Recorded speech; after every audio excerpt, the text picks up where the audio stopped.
This is the Bureau of Lost Culture. I'm Stephen.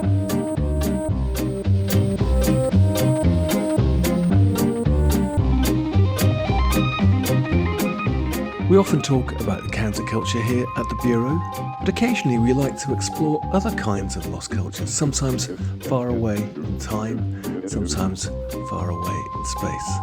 And this episode is about one such. In the 1960s and 1970s, particular kinds of books started to appear. Books about Earth mysteries, books about occult subjects, books about mysterious exotic places and people, often adorned by images of cultures far from Western Europe and America. And sometimes those books, those images, would feature mysterious, gigantic, sombre stone heads staring out towards the viewer. The heads of Easter Island. Created by some lost civilization, it was often said, and by the more fantastical authors of the time, people like Eric von Daniken. It was suggested that they might not have been made by humans at all, but by extraterrestrial visitors. These myths about Easter Island became embedded in our imagination. I too believe that the original people of the island became so obsessed with the building of their gigantic stone heads they actually brought about their own destruction. Is that true? Well, we're going to find out shortly. But first, as ever, I'd like to say thanks to my correspondents, those who've recently been in touch, including Sukdev, Krista Coulon again, thank you Chris, Kate again, thank you Kate, St James Munro, and Nancy, who wrote to me from the upper deck of a London bus to say how much she enjoyed the episode about the lost culture of Yiddish jazz in London. Nancy was visiting from America. Thank you, Nancy. I hope you enjoyed the rest of your trip. You can send us a message too if you like. Be in touch. bureauoflostculture.com, where you'll find all our stories. But back to today. My guest, James Grant Peterkin, is an author, an historian, an educator, a traveller. He's written travel books on the South Pacific, South America, the Atlantic, Australia, New Zealand. And he's written a travel companion to Easter Island, a book he was highly qualified to write, as he lived on the island for 20 years. He's come to the Bureau to dispel some of the myths and tell some of the truths about this very particular and very extraordinary lost culture. Welcome, James, to the Bureau of Lost Culture. Good to see you again. Thank you very much, Stephen. What a pleasure to be here. Thank you. We last met in Northern Scotland, right? We did. As I said in the intro, author, historian, educator. I mean, you've written these travel books. You talk on an extraordinary range of subjects, Mary Celeste through to Bermuda Triangle, Cuban Missile Crisis. That's all kind of fascinating stuff in terms of cultures and lost cultures. But we're going to talk about Easter Island and your time there and what you came to understand about the place and about the myth that has grown up around that. Most of us know of Easter Island because of the giant statues, the giant sculptures, the giant heads.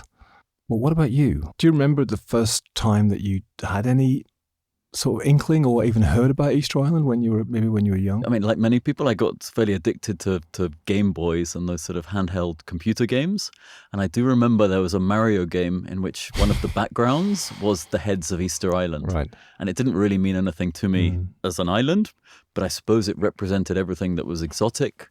This idea of, and this will appeal to you, this idea of a lost culture. And therefore, this was something that had existed in the past and then suddenly now wasn't existing. Yeah, I mean, I remember myself when I was a kid, a kind of book on mysteries or something like that. And the Easter Island heads was, I'm sure maybe it was one on the cover. It felt like it was in this kind of world of the Inca lines, the Nazca lines and the pyramids. And it was kind of always catalogued as one of these things. Which has done the island enormous service as well as a disservice. And so, many of the visitors that go to the island, even to this day, go because they want to see this mysterious, enigmatic island that no one knows anything about.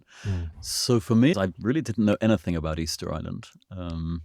Yes, I had an idea of these images of the large stone statues, but it was only when I went on a gap year between school and university, and I went to Chile under the guise of learning Spanish. And it was only when I got to Chile that I realized that this island that I faintly knew something about actually belonged to Chile. I had no idea really where Easter Island was. And it was living in Chile that my interest really got piqued by it. I just found myself, drawn to reading books about it. Obviously, this was pre-internet, so there wasn't really much that I could find about the island otherwise, but there were books, there were occasionally magazine articles. This idea of visiting this island suddenly grew, but it was well out of my budget. I was sort of backpacking my way around South America. Easter Island back then was impossibly expensive to get to, until suddenly, literally out of the blue, the one airline that flies there put on this deal. And I thought, this is it. This is something that I've got to go and see for myself. And I thought I can go and I can wait tables or get any kind of job that I could just to be able to see this island, live there, because I was clear that I couldn't do it as a tourist. It's a Chilean island now, at least. Yes, you've got this tiny island, one of the most isolated inhabited islands anywhere in the world. And yet it's part of this Polynesian triangle that includes places such as Hawaii and New Zealand. And yet at the same time, politically, it comes under the flag of Chile. And so they speak Spanish alongside a Polynesian language.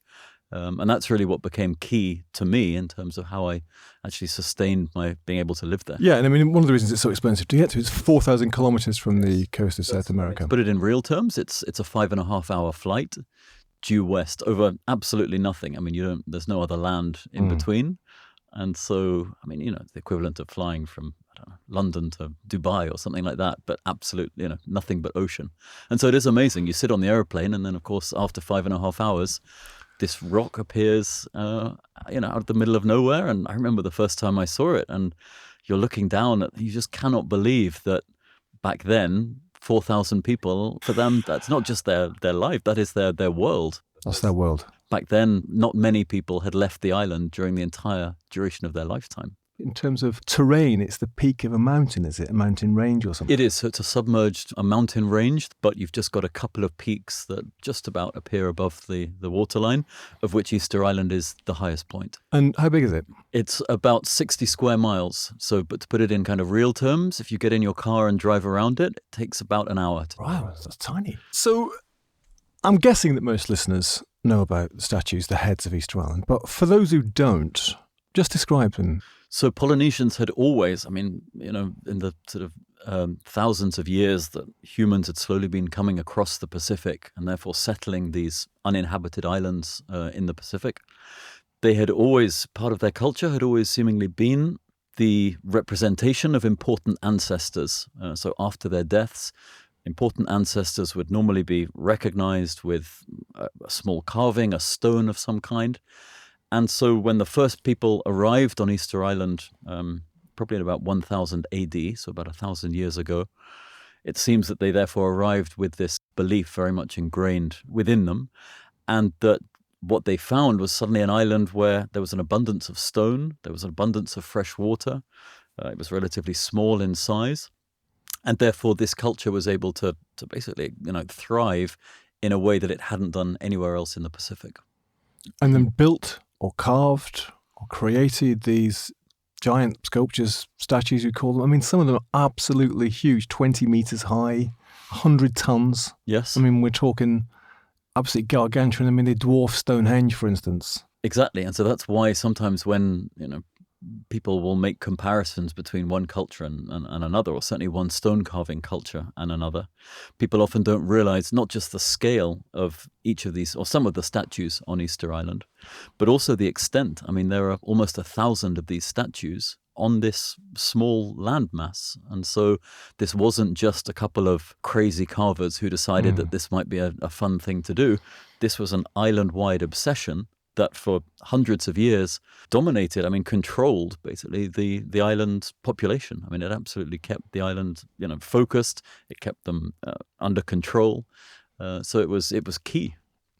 And some of them sit in rows on these platforms as well. Platforms themselves are actually extraordinary, aren't they? Yeah. So, they didn't just stand on the ground. The idea was that they were erected on top of a ceremonial platform. The largest one has 15 statues on top of it.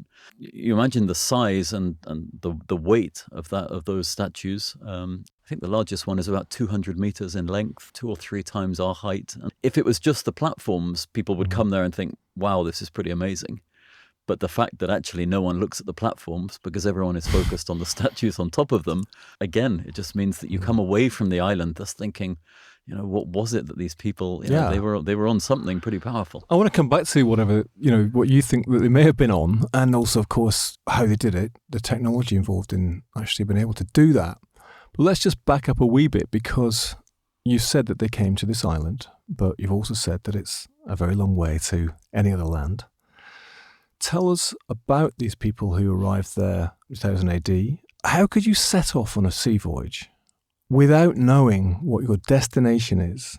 This is the history of maritime exploration, you could say. But when you've got a very small island in a very big expanse of water, how did they find it? It's needle in a haystack stuff. But the point seems to be that Polynesians over thousands of years embarked in a generally easterly direction. And so they would send scouting missions out. They would generally sail against the prevailing winds and currents. When they got to a halfway point of their fresh water, their food, if they hadn't found a new land, the idea was that they could then turn around and get back to their homeland. But of course, their understanding of their environment, their understanding of the stars, they would have had this incredible map in their minds. So we just see an expanse of ocean and think it all looks identical. But of course, to a Polynesian navigator, they would have predefined routes down which they were sailing. They would also, if they did find a new island, they would be able to mark it using the stars and the sun and things like that. And so it seems that they built up over, numerous generations, a fairly precise map of what was around them. And then as they kept pushing further and further, generally eastwards, they were eventually discovering new lands. But of course, for something like Easter Island, you've got a tiny island in a vast expanse of ocean. There must have been hundreds of failed attempts to find more land. They wouldn't have known what they were looking for. But this is what I think is so interesting, is that it seems to be this inherent human desire to always be pushing boundaries. Polynesians had what looks like a fairly comfortable life on these islands. I mean, people, of course, flock there now to go on holiday. They were comfortable places to live once you were established. Well, right. So my question, James, was why? Why would they do this? I mean, if you're living on an island which is pretty comfortable, you resources, you can eat well, it's healthy, why would you even want to do that? I mean, what was the impulse behind these navigators setting out on these epic journeys, many of which you say would be bound to fail? You'd have to get to the limit of your food and water, and then think, okay, well, this isn't going to work out. We've got to turn back. It could be months, right? And some of them would have been blown off course and never made it home again. Right. I mean, it would have been they were life and death missions. First of all, why do you think they were doing it, and also how do we know that they were doing this? Well, to answer your second question first, I think the point is that all we really have is the Polynesians' oral history. So, with the exception possibly of Easter Island, no written language whatsoever, everything passed down the generations. And so what we can get today is not perhaps the most accurate, but it's all that there is. Oral history the Polynesians have conserved. If you're living very comfortably on an island, then of course the problem is you've got perhaps no diseases, you've got no threats from outside, you've got not a great deal to do, so populations increase, you've got limited resources. One of the factors would have been that simply small islands, there were too many people living on them, okay. The need to therefore move off, find new islands. Polynesian oral history is littered with stories of battles between either one island and the neighboring island, or within one island. The losing faction would presumably have to move and go and find new land. If the seas were rising, which of course we know is an issue today about rising sea levels, if there were environmental factors that suddenly made an island that might have been ideal to live on suddenly become not so ideal. I think needs such as those, literally where they needed more land. In the Pacific, you've got an abundance of ocean, but land is obviously at a premium.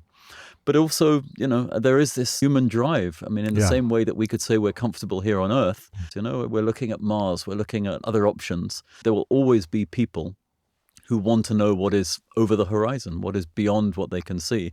And I think Polynesians had that in spades, and therefore it takes them a relatively long period of time to get the whole way across the Pacific. But that's why, we talk about seafaring people, we tend to always think of the Vikings, or we think of Ming Dynasty and people like that. But actually, when you look at what the Polynesians achieved, there's no comparison. So it could have been driven by need, as in, overpopulation, resources dwindling, etc. Or it could have been driven by a striving for what is beyond the horizon, or a combination of the two. I think it was probably the combination of both. It sort of puts Elon Musk's hope, ambition to get to Mars into the shade, really, doesn't it? Because that's probably going to be possible one day. Maybe he's the person who's going to pioneer it, but we know where Mars is. The issue is to work out how to get there and get back. They didn't know that Easter Island was there, and that's what still seems so extraordinary, that they actually found it.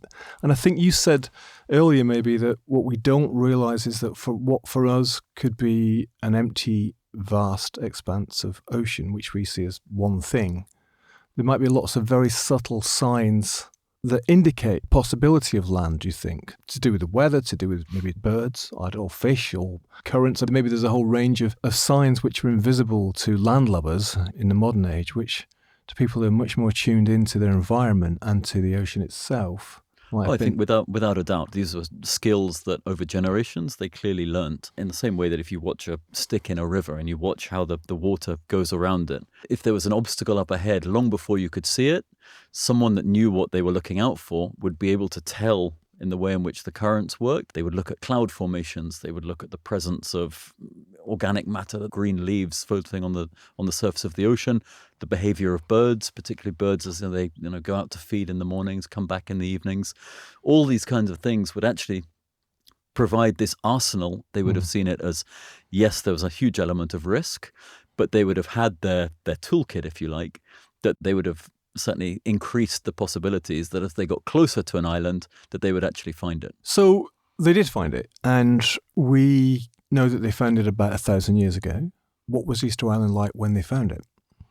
So it's really interesting because the island that they found was very different to the island as you see it today. But actually it's believed that when the Polynesians first discovered Easter Island, they came across something of a kind of Garden of Eden within the Pacific, that here was this heavily forested island, tens of thousands of seabirds nesting there. No one had been there before, so the waters around were full of fish, sandy beaches, great climate. Everything really that a settling party would hope to find in a new island.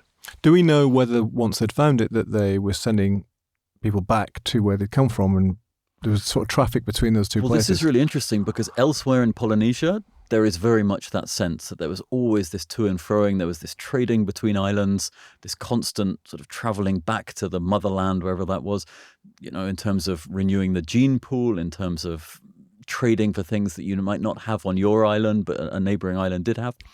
And yet the culture and the language point to a complete period of isolation. And this is why it's so interesting, more than just in terms of what's happened recently, but from a anthropological point of view, because suddenly you've got this island that it appears that the first settlers closed the door behind them and basically shut themselves off from the rest of the world, that they either didn't need to go back to wherever they'd come from, or they didn't want to, or subsequently no one else discovered them. Do you think, well, this couldn't have then been like a boat, a ship, with 25, 40 people, presumably, to begin a new culture? You wouldn't, just in terms of gene pool and stuff, you would need more people than that. So whether there was an advance party who said, we found it, and went back to collect the others, that would be one possibility, I suppose, or that the actual initial party itself was quite big, more like a fleet.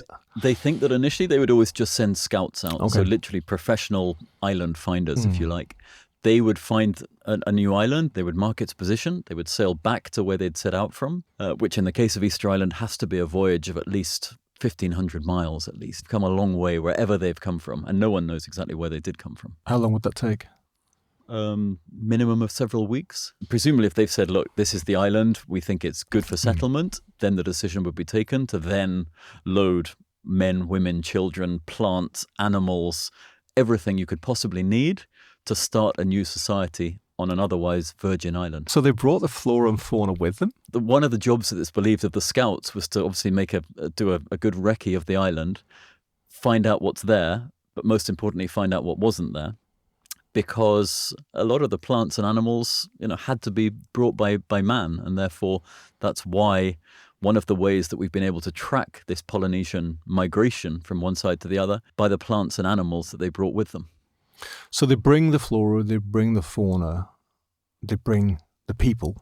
A genetically viable people. That ideally, then you don't need to replenish the gene pool. And it seems in the case of Easter Island, they didn't.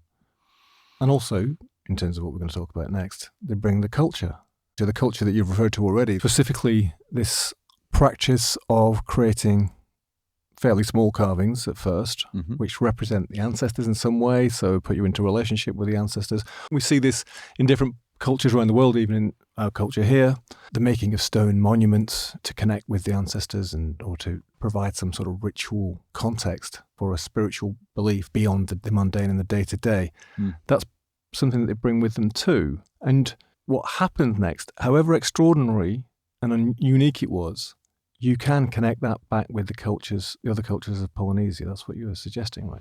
You can clearly see where the roots were, but what you can also see is that something took place on Easter Island that meant that this culture, it developed in a way that it didn't develop anywhere else within the area that we now call Polynesia. So they found a kind of, let's say, call it a paradise or a refuge or a virgin land where things can begin anew. They bring with the culture with them. I'm assuming that quite quickly, in terms of resources and how they organise themselves and the way they were able to feed themselves and children be born and nurtured and brought up, that they must have quite quickly got to a state where we would call it leisure time, I suppose, or time that you don't need to spend actually surviving, where you can then spend that time on this culture of carving statues. No people are going to arrive and, the day they arrive, start building a cathedral or whatever their religious beliefs are.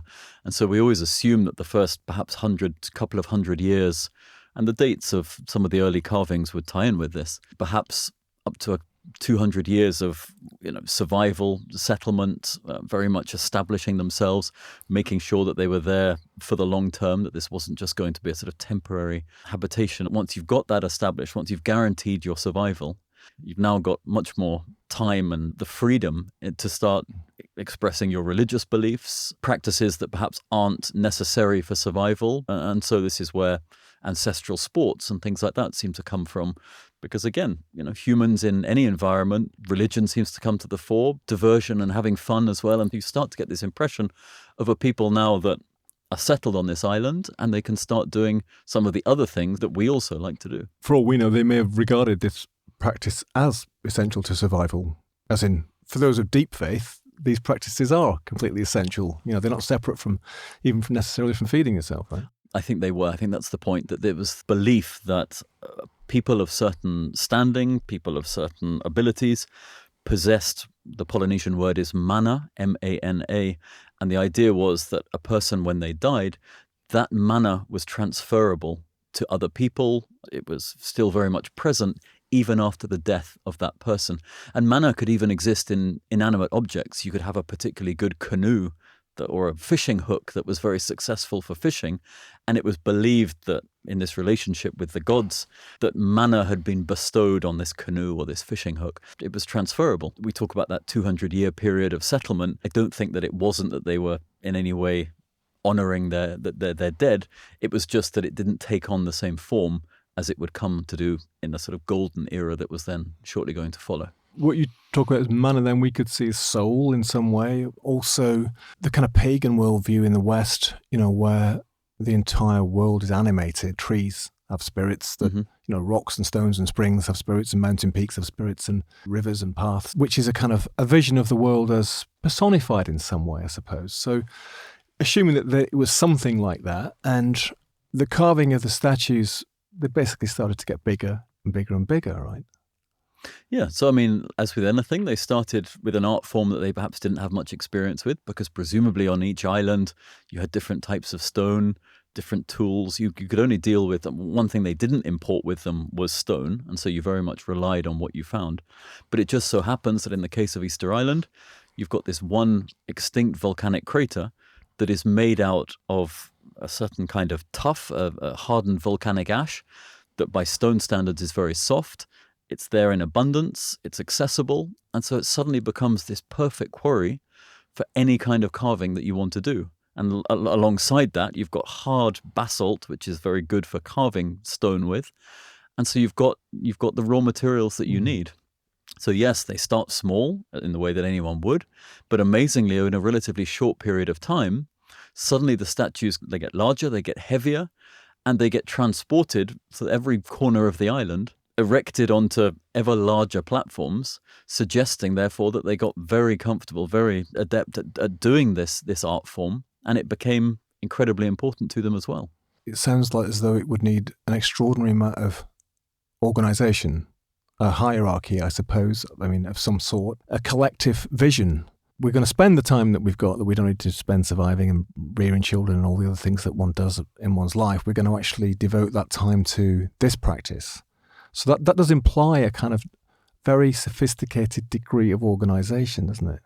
And that would tie in with everything that we know about early Polynesian societies, that they were very hierarchical, that they were incredibly successful in maintaining these hierarchies, that there was enormous respect between generations, amongst families, and that's what made these societies successful.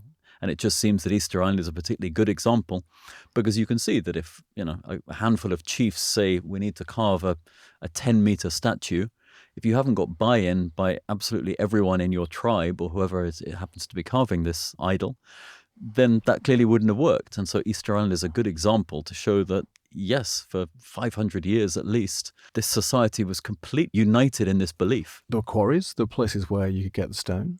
How'd you get out pieces of stone that size? That sounds like a monumental task these days with all the technology that we've got. To quarry pieces of stone of that size and weight, get them out of the ground before you start carving them. The quarry is a crater, and so you have to think of it being almost like the outside of a mountain. So they were able to carve the statues in situ, and they did that. With the exception of one detail, they did absolutely everything while the statue was still attached to the bedrock. They would then eventually hew it out from the back. They would have to then stand the statue up in order to finally access the back. They're lying down, effectively. They're always lying down. It doesn't matter if they're pointing up the slope, across it. Okay. But they always had this same. They did the tops, the side, carved down to the bottom, almost like a keel shape. So if you've, and the amazing thing today is if you go to the quarry today, but certainly a few years ago, you could wander around every single corner of the quarry, and you could see. There are 400 statues still in the quarry, everything from etchings on the rock all the way to completed statues that just hadn't been transported out yet. And this is one of the great ironies, that none of the early Europeans to Easter Island ever found the quarry. And so if they'd discovered the quarry, they would have understood so much more about the entire process. But all they saw was the end product. Right. And so they wandered around the coastline. They saw these enormous great stone statues stood up on platforms. They couldn't think where the stone had come from because it looked foreign. They couldn't imagine how people had been able to invent these statues out of nowhere. And so that's where many of these erroneous theories about the island took root. Back in the quarry, so they've basically carved the statue out as it's lying down, and they kind of finally do the cut it out, and they've got to stand it up, and then you've got to move it across the island on irregular terrain. Right. How? That sounds like an effort these days with a JCB. They would carve them high up the mountain, high up the slope, meaning that when they'd freed it from the bedrock, they were able to, presumably with a system of ropes and pulleys, they would be able to lower it down some kind of ramp that they'd prepared. And what they would do is they would dig a hole at the bottom of that ramp so that the statues, which are called moai, would actually come down the slope and then be able to stand up in that pit that they'd prepared. So they had to stand the statue up in order to actually be able to access the back of it for the first time. They could then finish the details on the back. And then, and this is where one of the remaining mysteries about Easter Island, which is very much still the case today, is we don't know exactly how they transported it. Did they put it on a sled of some kind and drag it across roads that we know that they laid down? Did they rock it onto its corners and then walk it along like that? Archaeologists today, this is what they're discussing and arguing about. And this is why it's so interesting, because there is so much still to try and understand about the culture. But the amount of effort involved, it's hot, sweaty work, moving vast pieces of stone, right? Because when you go to the island, you go to the quarry, you can see the statues that are sort of half carved, and you see these tiny little sort of tunnels around the side, which is where the workers had to be in order to sort of dig down.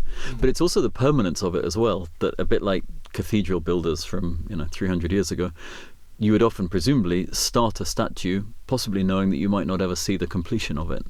Right. But they still did it. They were so convinced by their belief. Yeah, your individual contribution may not see fruition. No.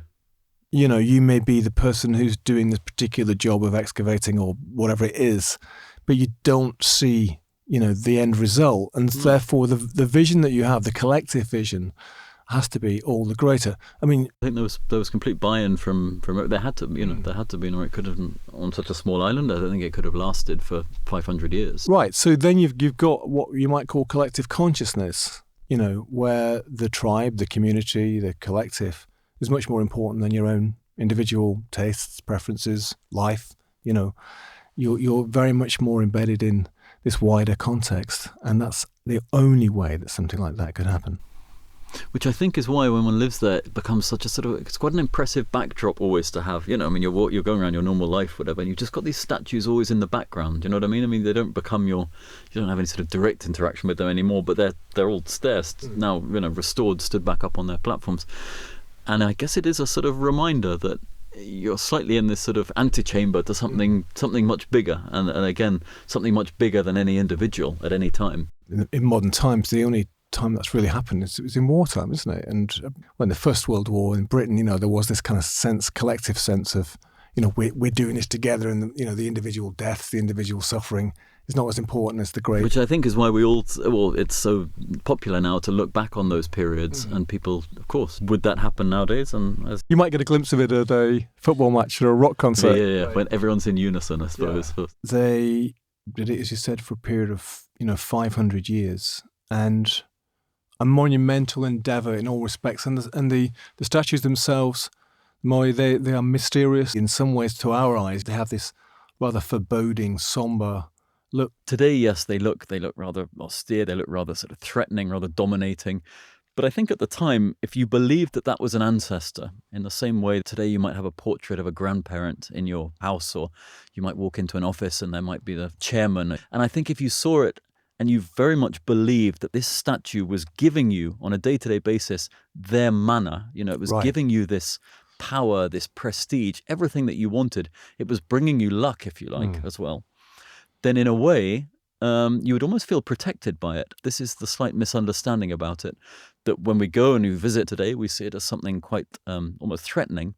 Whereas in fact, I think for the islanders of the day, it was comfort. It was reassuring that to have your ancestor, that you would get up every morning, and they're erected back in your home village. That was the idea of transporting them across the island, down on the coastline, looking inland. People often think the statues look out to sea, but they don't. And so the idea would be that you would get up, you would go to work, and you would have an important ancestor watching over you. And in both senses of the word, watching over you, that you sort of continued the family line and pulled your weight, so to speak, but also that you were being protected by him or her. Is it him and her? The statues are mainly sexless, but they've got quite defined jawlines. They've got a sort of certain type of stomach that certain men of a certain age can probably sympathise with. So, I mean, despite the fact that they finish at their waistline and therefore don't have genitalia, the suggestion is that the majority are men, but they've unearthed some statues that are clearly female as well. Here is a sidebar about the Easter Island statue called Hoa Haka Na Naya. If you don't ever get a chance to travel to Easter Island, you can still experience the wonder and majesty of the statues right here in London, as Hoa Haka Na Naya is in the British Museum. It is one of the most famous Moai statues from Easter Island, or Rapa Nui as we should call it. As James said, the island is home to nearly 1,000 Moai. Hoa Haka Na Naya stands apart from others due to its unique features. It's made of basalt, the hard material that James mentioned. Unlike many of the Moai, which were left unfinished or abandoned, Hoa Haka Na Naya was completed and adorned with petroglyphs relating to the island's later Birdman cult. These carvings, which include depictions of Birdman figures and motifs associated with fertility and leadership, suggest that the statue held a significant religious role during a period of cultural transition. It originally stood on the site of Orongo, a village perched on the rim of the Ranokau volcano. Orongo was a sacred place associated with the Birdman cult, which gained prominence after the decline of the statue building tradition.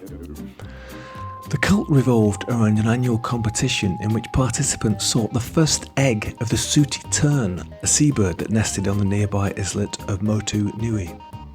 The winner of the contest was granted political and religious authority for the following year. The statue's journey to the British Museum began in 1868 when a Royal Navy ship, the HMS Topaz, called in at Easter Island to perform a survey of this remote outpost. The day after their arrival, the British sailors were shown a small statue by the islanders. And 2 days later, some of the crew discovered a second statue buried inside a stone house at Orongo. The captain of the Topaz, Richard Powell, expressed an interest in taking these statues back to England as curios, and having already established a system of barter and exchange with the locals, negotiations began. Jim says that we'll never know the exact details of the exchange, only that both statues were eventually transported down to the coastline with the help of the islanders and floated out to the Topaz on a small barge. It's said that the locals cheered loudly when the two idols were hoisted over the rail and onto the deck of the British ship, and both arrived safely in England the following year. The Admiralty presented Hoka Hakananaya to Queen Victoria as a gift, only for the British monarch to subsequently donate the statue to the British Museum. Meanwhile, the Admiralty had given the other statue directly to the museum, and both have been there in the collection ever since. Hoka Hakananaya has been one of the most prominent and studied artefacts in the collection, and it's one of the museum's most visited exhibits, drawing attention for both its artistic and cultural significance. If you get the opportunity, I urge you to go and see it. It's quite wonderful. The island is discovered by the Dutch in the 18th century, 1772. They arrive there. There are people living there, and these sailors come to this island and they see these incredible statues. And understandably, they're totally bowled over by it. As you said, that they didn't discover this quarry, so they didn't necessarily see the technique and the process by which they got to where they were. And this is how the myths start to arise. These people who we've come across can't possibly have been responsible for these things. Why are they here? Are they the remnant of some lost Atlantean civilization? Are they even brought here by extraterrestrials? That was maybe a later myth that grew up, right? It's understandable in a way that it was completely baffling and astounding, but it was the root of what really became something which isn't true. Exactly. So the Dutch were, they were sailing through the Pacific. They weren't looking for islands. They were looking for Terra Australis Incognita. They thought there was this great, continent that would balance the land in the Northern Hemisphere. They stumble across this island. It's Easter Sunday, 1722. So they name it, and that name sticks up until the present day. They sail around the coastline. They see all of these colossal statues. They eventually, dare to step ashore. Not sure what they're going to discover when they do. And yet they can't understand any of it, really. I mean, it's the first time they've seen any kind of Polynesian culture. When Cook comes along 54 years later, he at least has the grounding that he has visited most of the other islands in Polynesia by this point. He understands a few words of the language. He's seen this reverence towards ancestors and things like that. It's a shame because he was unwell when he arrived on Easter Island. He spent half a day on the island and left, he himself. But the first Dutch, there's no way they would have any understanding, and one couldn't expect them to. And the people there weren't involved in the creation of statues at this point. That was stopped maybe a couple of hundred years previously. So, of course, they couldn't understand the language either, so there couldn't be any explanations going back and forward, right? Exactly. Well, it's a real shame. If they'd arrived 100 years earlier, they would have literally walked into the process still taking place. They could have spent a month on the island, and they would have gone to the quarry, they'd have seen the carving, thus transportation, the erecting of the statues onto these platforms, all of the ceremony that accompanied the sort of unveiling of a new statue, about which we know almost nothing today. And this is what's so frustrating in a way. It was only 100 years it was still going on. Yeah, they think that in perhaps the quarry, probably by 1650, the quarry was no longer being used, and the Dutch arrived in 1722. So it wasn't a long time after. But this is the point. The Dutch stumbled across an island whose culture had already begun to collapse. This disconnect between the islanders that they met and their ancestors who had actually done all of the carving and transportation. And of course, not being able to understand the language or to communicate, they wouldn't be able to then maybe hear the oral history of those people who might, I'm sure, would have had memories and been able to explain some of this stuff to them. If it's only 100 years previously, they would have known about their ancestors doing this, right? Exactly. And this was something that, Cook worked it out later, that he would normally take a Polynesian translator with him, because he understood that although the language in, say, Tahiti and Hawaii was different. He knew that there were enough similarities that actually the Tahitian that he took to New Zealand with him was able to communicate relatively well with the Maori who they came across. So yes, if the Dutch had had a Dutch-speaking Polynesian on board, that would have been perfect, because oral history lasts for a long time, and particularly on islands when there's not a great deal happening every day, it would have all been very fresh in people's minds. The stories are passed, around the campfire, or from exactly, which is something that, of course, we've lost today, but up until recently, it very much was part of most cultures. The Dutch also find an island which is quite barren and treeless, and here is the root of the main myth of Easter Island that we sort of inherited, that you've got the civilization, they're involved in this extraordinarily endeavor to build these vast, huge statues, that they're using timber to do it, maybe in addition to the timber that they use for fuel, for cooking and, for building houses. And they cut down the last tree. In the endeavor to keep building statues, they basically eradicate the resource that they need to do it. They didn't have the foresight to see that this is happening, and they kind of bring about their own ruin. It's taken up as a metaphor for what we are doing to planet Earth. We're using all the resources, we're bringing about our own destruction, right? And there's truth in it. Population numbers as well. Of course, you get this, ideal place to live, whether that's Easter Island in, the 15th century or planet Earth today. Human population increases as a result. More pressure on the resources. In terms of Easter Island, it's a difficult one, because we have to trust that, say, the Dutch and Cook 54 years later, they clearly were reporting what they saw. They weren't making this up. They came across an island that was devoid of trees, that had been deforested. Cook said it was the most miserable, poorest island he'd seen anywhere in the Pacific. And this was someone who knew Pacific Islands, incredibly well. So we have to believe that that was therefore the case. The real issue is, how on earth did this culture that had been so successful for such a prolonged period of time, how could they possibly have not had that foresight to see what was going on, to plan ahead, to realize that this wasn't sustainable if they were going to continue just cutting down trees? But, it was a very easy narrative to pin on a place. It fitted, the idea that here was this perfect example of human greed. It was everything that, was wrong with the world today. It's this example in the South Pacific of humans having made this mistake before.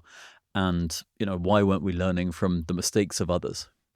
Also, I think if you're of the secular or the atheistic point of view, it's kind of, there we go, you just wasted all that money and time and resources and energy on this religious foolishness. And it hasn't worked. And it hasn't worked. All of your faith into this thing. You've believed that, and this was the point, they believed that things were perhaps presumably getting worse as time went on.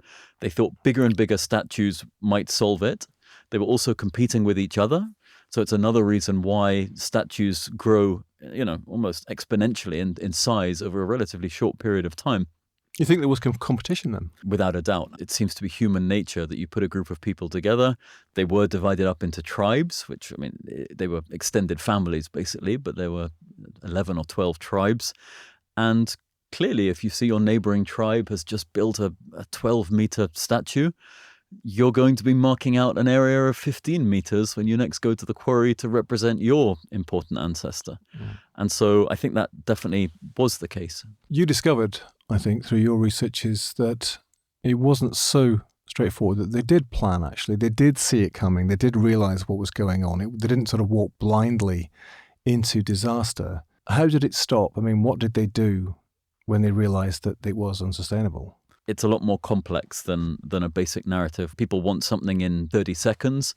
And so Easter Island in 30 seconds is this disaster story of overuse of resources, overpopulation, ecocide, where you destroy the only habitat that you have to live in.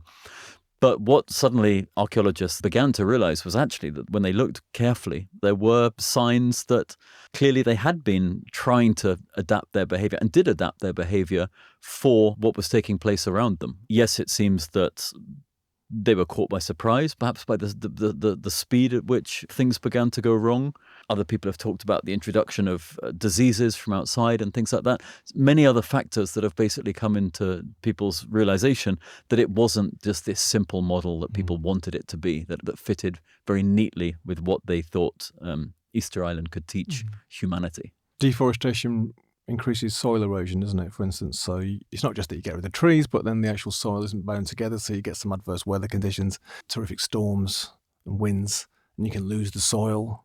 But they did make efforts to bind the soil and to protect the plants. First of all, you get weather data that suggests that there was an extended period of drought from about 1500 to 1700 in that part of the world. Small islands are incredibly vulnerable anyway. I mean, I lived there for 20 years. It would only need a big storm or something like that, and you'd have 2 or 3 days of basically not being able to leave your house. And so you imagine a period of drought. I mean, you just cannot really prepare for that. But yes, so archaeologists began to discover that there were these fields across the island, and normally a farmer will remove any stones from a field to improve the soil and all that kind of thing. And they suddenly realized that on these seemingly good arable lands that they had stones covering the surface, and that these are stones that had been brought from the coastline into the interior. And so people were very curious about what this might have been, and they realized that suddenly this was a technique for increasing the humidity, from protecting the soil from this wind. Of course, you've now got this very exposed soil. And so what the islanders did was react to the hand that they were being dealt in a way they'd never needed to before. Obviously, the big changes was they stopped carving the statues.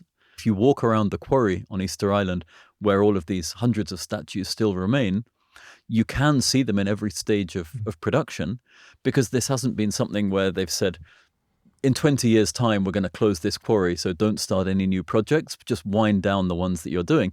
Literally, it's as though someone has pulled the plug. Someone has walked in and they said, this quarry is closed today.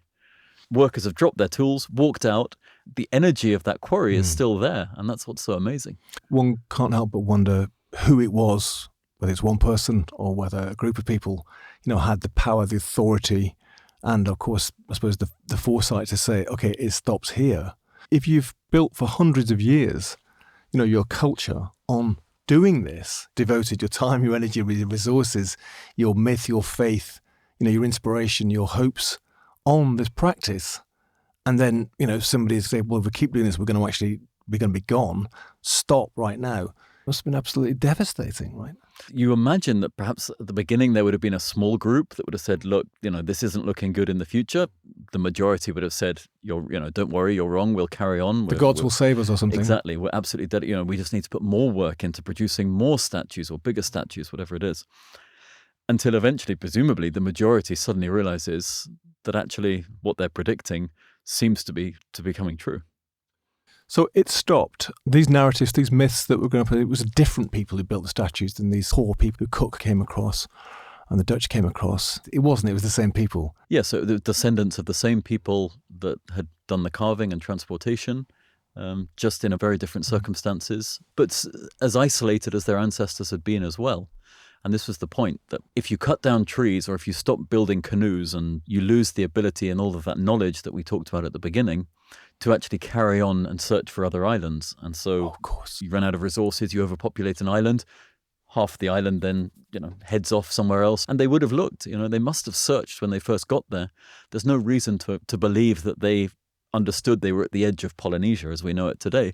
They would have sent countless expeditions, presumably further east, and would have found nothing, because we now know, looking at a map, that unlike most of the rest of Polynesia, where actually these islands, they're almost like clusters of stars, Easter Island is completely solitary. There's just nothing around it. They were stranded. Marooned. I mean, completely marooned. And this is why everything that you look at in terms of their culture today it's a sort of double success story in the sense, because not only did they achieve it, but they achieved it in unimaginable circumstances of isolation. They survived the disaster. Right? To this day. They're still there, the population, right? They believe, got down to as low as about 100, and they say 111 people at a census that was done late in the 19th century. But they never disappeared, and this is why the oral history survives to this day. The language survives to this day, and that's what I ended up staying on to study. Well, I want to go back to sort of James. He's on the plane. He's heading out across the water, yeah. And you look down and you see this tiny speck of an island approaching, and you land. And tell us what happened. Well, it was bizarre because I was absolutely besotted by it. It was almost one of these things that you're going to love it before you've even experienced it. It's almost like people that say that they fell in love with someone before they'd even met them. Yeah, I mean, it was an absolutely different world to anything I'd been to before. I'd grown up in the UK, standard UK education, and suddenly to find myself on this island completely, we could say in the middle of nowhere, surrounded by less than 4,000 people. And there wasn't an expat community. The island was the islanders, and that was it. And there was, of course, no internet. There were 2 flights a week to Santiago in Chile. And so it wasn't just that it was geographically remote, it was culturally so remote, but to me, so interesting. I got a job there. And I then went to university, but I diverted all of my university studies to anything to do with Easter Island because it was all I was interested in. And so I look back now and think, wow, was that such a good idea? But at the time, it was all I was curious about. You learned Rapa Nui, the language. I learned the language, which was invaluable on the island, but not much use outside it.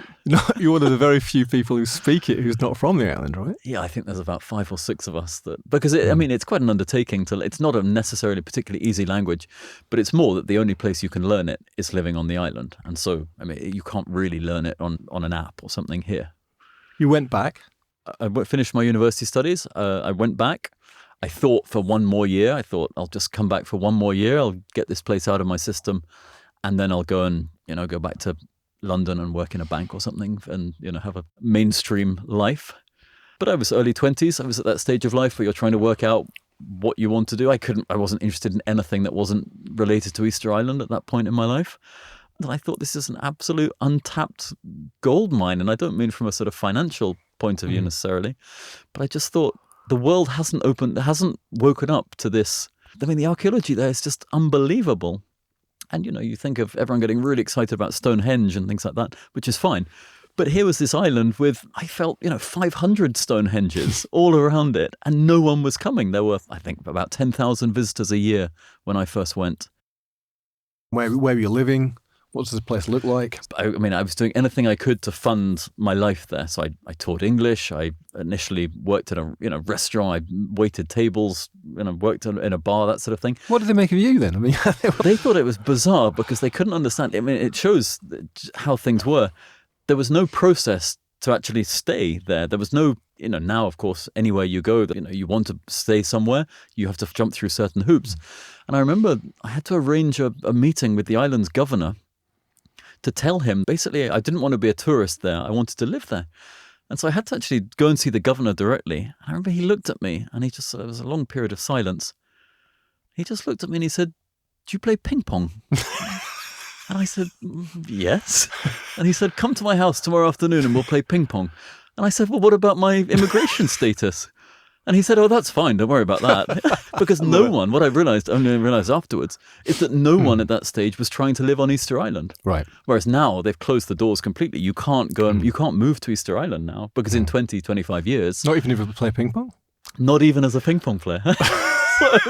So it was a good reminder of how things have changed. But yeah, so basically then I thought, look, I've got to get into tourism here. I didn't have any background in tourism, but I spoke English. I thought, build it and they'll come. And I thought if I set up a small travel company, a tour company here, there will be people coming who will require perhaps the services of an English. At the beginning, I did everything. I was the tour guide, I was the driver, I cleaned the car, everything.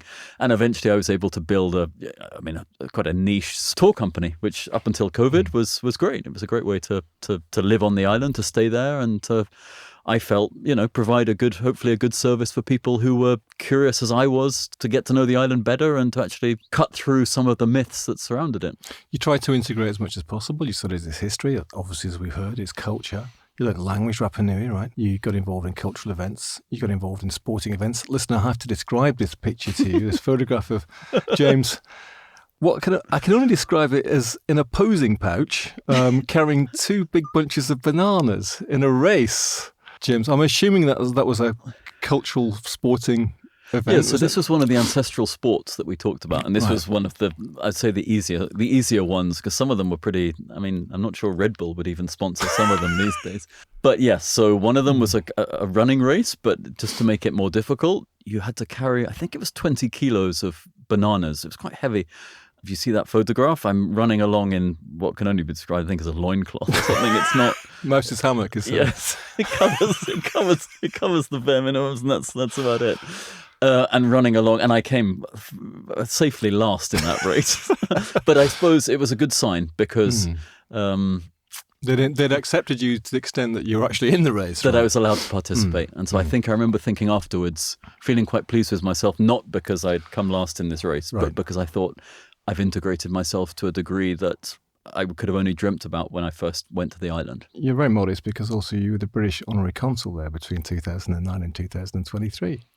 Well, I was, because I was the only Brit on the island, so the interview process was fairly straightforward. You know, I was there to stay. I wasn't there to move on. I was also aware that there was it's an incredible network of expats generally who live in particularly sometimes obscure places, who are willing to become representatives of their government, representatives of the local embassy. And it was really interesting work, actually. But I mean, it's unpaid. It's not something you do. It's simply a service that you offer. And if a traveller, tourist gets in trouble, then you are a point of contact. And particularly on Easter Island, you know, there's no embassies there. If people lost their passport, you know, they would need a document that got them off the island and things like that. But more than anything, it's a place that if you got very unwell, it was a scary place. I saw it a lot, where people would fall off a motorcycle, they would come on a cruise ship and have problems, whatever. And you'd have to get medevaced off the island. I was very honoured to be able to help people. And you would never hear from them again. You'd never see them again. But just for those 24 hours, you were basically their absolute point of contact. You were the only person that probably spoke English for them. You were the only person that could communicate sometimes with their family.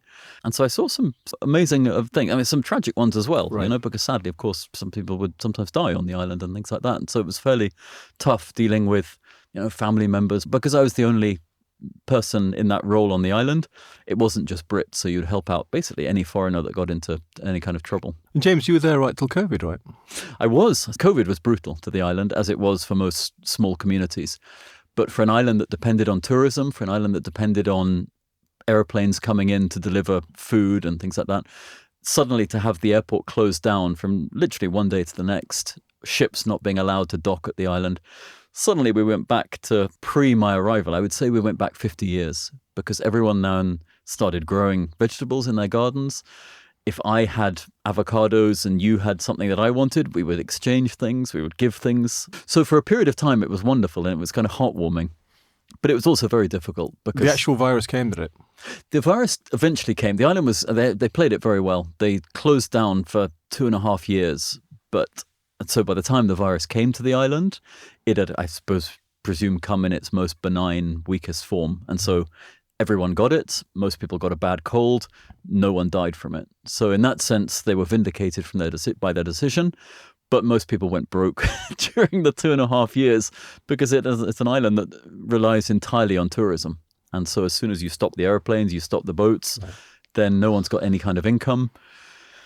People had saved for perhaps a few months, like most people. We thought that, you know, this was going to be a 3-month affair, perhaps at most 6 months. And so, yeah, it was tough. Presumably the island has got mobile phones and internet now, is that right? So in a way, thanks to Elon Musk, because what they've got is they've got Starlink there. And so that suddenly has meant that on the island, you can actually get relatively fast internet, well connected with the outside world. Which, when I compare it to when I first went to the island, when we would get sent a VHS from Chile, sent over to the island on the airplane, 2 days later it would get played. And so we would get last week's version of the news and whatever the soap operas were that were popular at the time. People had televisions then, but it was just this one channel, and it would only operate, it was on a Sunday evening. And so there was no television through the week, but Sunday evening everyone was glued to it, because that would be last week's news and whatever had happened in. God, it sounds like heaven. To be honest, now I think a lot of people on the island, you know, look back and think, wow, we didn't know how good we had it. Right. Because the sense of community, I think that's what I really fell in love with. Right. The sense of community was so strong. You had a lot of friends there. I'm assuming that you do have still friends there? Yeah, I do. I mean, the nice thing is that people were just curious as to why an outsider would want to live there. And I think when they saw that, you know, I was making an effort to integrate myself, I wasn't there for, you know, just for work or just for financial reasons or anything like that, but that I genuinely loved the island. People would always come to me, having recently moved to Easter Island, and say, you know, what do I do? What should I do? And I would always say the same to them. And they would never take it on board. But I would always say, do what you can and learn the language. It will absolutely transform your experience here. But it's you know, it took me several years to learn it. And I had a linguistics background. So, I mean, I was, you know, doubly lucky. A couple of other things worth mentioning about the island, of course, is that they had a written language as well, which is completely unique in Polynesia, right? And it's still largely not understood fully, right? Yeah, so I think it remains undeciphered. And so it's this script called Rongo Rongo, where the missionaries found these wooden boards with what looked like hieroglyphs all across them. They asked islanders to read them.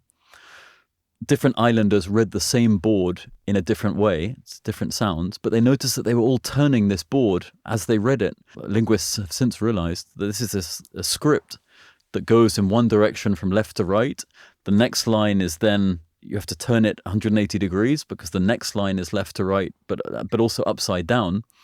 And so it was this unique writing form of which there doesn't seem to be any other type in Polynesia. And it's thought that it wasn't a kind of phonetic language. It wasn't that each symbol represented a sound. It was that each symbol represented an action, and that's why two people would read the same board differently. Sadly, the last people that were able to understand it or to write it are no longer, and it simply hasn't survived. James, something that you pointed out, which I thought was, metaphorically speaking, quite poignant and also quite significant, is that about 100 years ago, archaeologists started to dig deeper, and what were thought to be heads sitting on the island, in fact, discovered something else, didn't they? Perhaps the most photographed statues on the island are these heads surrounding the quarry. People know the statues today more than anything as the heads of Easter Island. But of course, archaeologists came along and they began to excavate these statues, and lo and behold, perfectly preserved underneath the soil, having not been affected by air or lichen or moss or anything like that, were these perfect statues. But I just thought that it was an interesting idea, particularly in this day and age where we are so surrounded by information. You only need to pick up your phone and you can be sort of inundated with 100 different things about which you know nothing.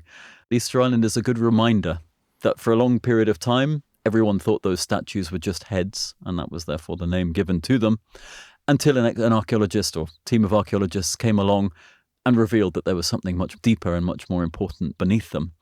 And I've just always felt that for myself, if nothing more, that it's a good reminder. Everything that we're presented with, there is so much more behind it or underneath it. Catchy headlines that we might read, or an Instagram post, or whatever it is, that one has to be aware that there is so much more. Digging deeper is important, and it's a good personal reminder, if nothing else, that there is always so much more to every story than the common myth about it. James Grant-Peterkin, thanks for coming to the Bureau of Lost Culture. Thank you very much.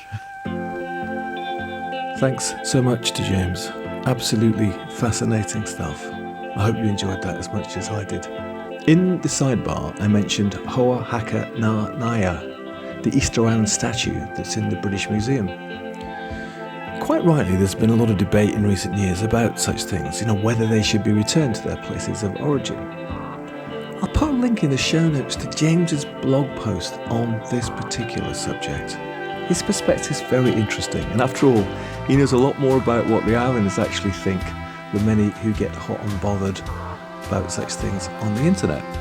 And perhaps his thoughts apply to other colonial era acquisitions that are in collections around the world.